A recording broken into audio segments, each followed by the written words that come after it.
Man, what up, what up, what up? What's happening? What's going on with y'all? I appreciate y'all checking me out as always. Let's get into this Dejounte Murray to Atlanta move. Let's talk about that. Let's talk about that. Here's the question.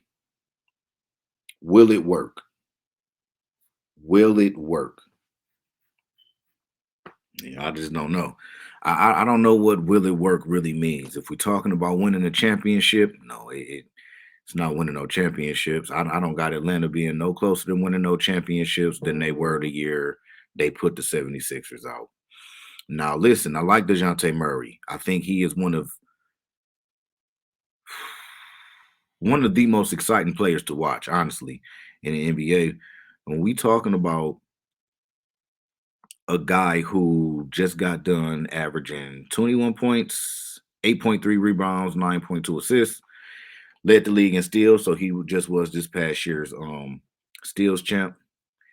Averaged 2.6 turnovers, 79% free throw percentage, 32% three-point percentage, and 44%, 46% field goal percentage. Listen, man, not the best shooting numbers. I would like to believe that coming alongside playing with Trey Young, he got some big bodies over there with John Collins and Clint Capella. He's got one of my favorite head coaches in Nate McMillan. Playoff numbers don't really help him. The playoff numbers in the games that he have played throughout the playoffs, not really impressive. But I won't hold him against him either. I think the one thing I think the one thing that we got to ask ourselves about Dejounte Murray is the San Antonio Spurs could not make it work with him. I think at some point the San Antonio Spurs, I mean, obviously decided that Dejounte Murray is not our piece going forward. He's not our centerpiece going forward. And that's understandable. They didn't really have nothing to work with over there. I mean, when we talk about Dejounte Murray, really, how do you rank him? Do you rank him on the level of somebody like uh, uh what's the guy name? SGA over in OKC. It's a lot of letters. Shy Gilgis, is he? Can you put him in and say that he's a guy that you can compare to Shy Gilgis Alexander? I don't know, man. I'm looking at these career numbers, 21, not the career numbers, not the career numbers, these past season numbers, and I'm looking at 21, 8, and 9. I'm thinking, God damn, that's a lot of productivity. But I'm having these Russell Westbrook flashbacks. I'm having flashbacks of where Russell Westbrook was dragging his team to the offs, and it just really wasn't. It really wasn't getting anything done. Now, Dejounte Murray did not drag anybody to the playoffs. All right, which is again why I could understand why the San Antonio Spurs traded him, was willing to part ways with him. And if you Atlanta, you looking at it like, well, damn, it's not many players like him in the league. So I expect his numbers over the last season, 21, 8, and 9. I expect him to dip because he will be playing next to Trey Young. He will have to defer to Trey Young. Now, I think that Trey, on the other hand, is going to have to take less shots. He's going to have to realize that you can't just sit up and shoot 35, 40 times a game and you think that you finna just come out here and just drop 50 on us every time you get out here on the court.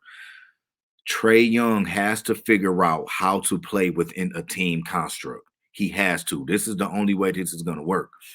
You got DeAndre Hunter over there who I like DeAndre Hunter. I think that if he can stay healthy, I think that he'll be able to contribute.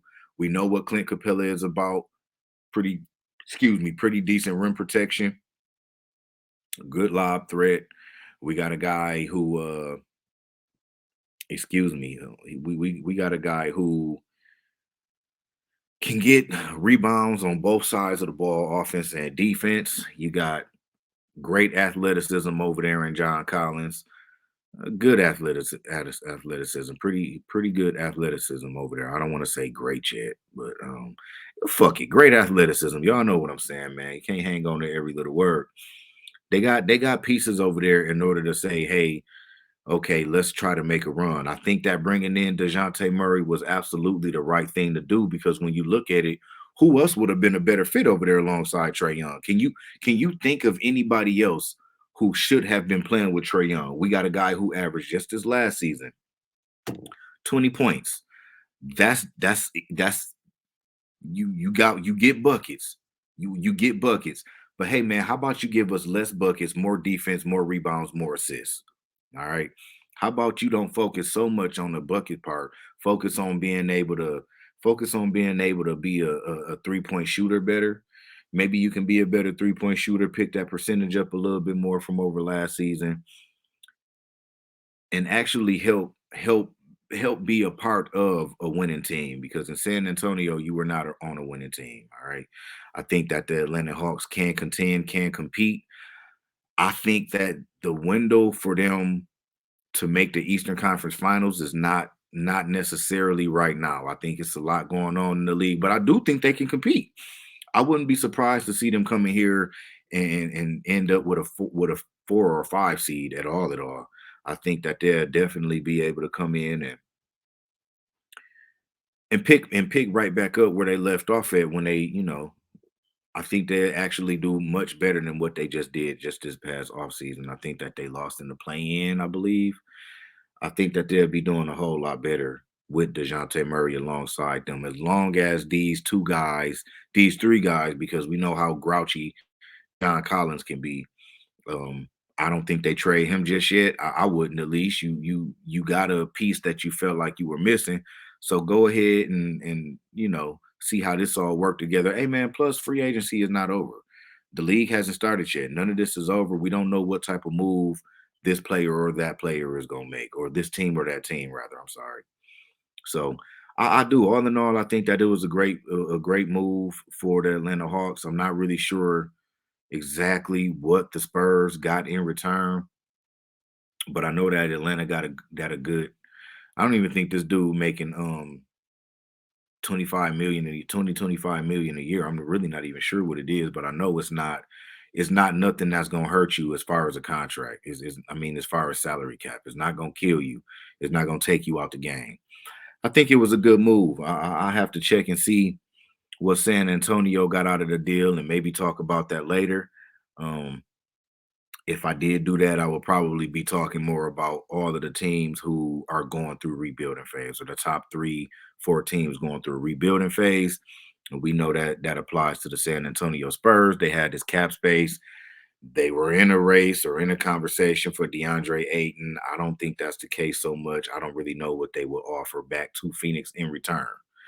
Um, Nothing that Phoenix would want. I feel like they probably can. They probably feel like they can get more for DeAndre Ayton, probably than what they can really get. So I don't know. That's my 10 cent. Just dropping it off on y'all right quick, man. I'll catch y'all next time. Peace.